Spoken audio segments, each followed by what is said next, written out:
గంపేటలో గల కార్తికేయ ఆసుపత్రిలో జరిగింది. రోడ్డు ప్రమాదానికి గురైన శ్రీనును చికిత్స నిమిత్తం ఆసుపత్రిలో చేర్పించారు కుటుంబ సభ్యులు. 2 రోజులుగా ఆపరేషన్ చేస్తామంటూ కాలయాపన చేస్తూ వచ్చారు వైద్యులు. ఆపరేషన్ విషయమే కుటుంబ సభ్యులు తెలపకుండా బాధితుడిని ఆపరేషన్ థియేటర్కు తరలించారు. థియేటర్ లోపలికి తీసుకువెళ్లిన కొద్ది నిమిషాల్లోనే గుండెపోటుతో మృతి చెందినట్లు వైద్యులు తెలపడంతో బంధువులు వాపోయారు. దీంతో వైద్యుల నిర్లక్ష్యం వల్లే మృతి చెందినట్లు ఆరోపణలు చేశారు. తమకు న్యాయం చేయాలని ఆసుపత్రి వద్ద బాధితుడి కుటుంబ సభ్యులు భీష్మించు కూర్చున్నారు.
పెద్దాలు కూడా ఎవరో తాగేసి కట్టించి రాంగ్ రూట్లోనే సాక్షులు కూడా ఉన్నారు. ఎస్సీ గారు కూడా తెలుసు టీకేసారన్న టీకేస్తే ఇందులో జాయిన్ చేసాం.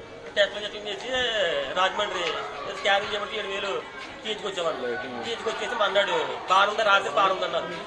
ఆ మధ్యాహ్నం ఫోన్ చేసి అబ్బా లోపల తేడా ఉంది ఆపరేషన్ పడతామా 1,30,000 వచ్చింది. అది 2 రోజులకు డబ్బులు ఇవ్వండి లేవండి మాకు ఇబ్బంది అండి ఏదో కూడవండి అంటే 1,30,000కి చెట్ చేసి ఆపరేషన్ ఆదివారం ముందర 4 రోజులు చేస్తారని ఆదివారం పెట్టండి ఆపరేషన్ ఏం పెట్టుకుని ఆపారు.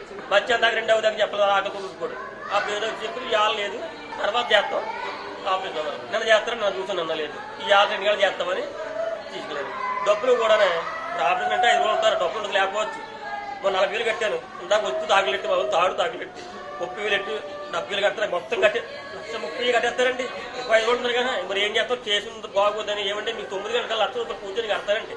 ఉన్న 30,000 అయ్యన్న 30,000 కూడా ఇప్పుడు కట్టి మొత్తం కట్టమని అలా కట్టారు ఉన్న 30,000 రేపు కట్టేమన్నాడు. అంటే ఆపరేషన్ ఇంకా అవ్వలేదు 4 రోజులు ఉండగా డబ్బులకి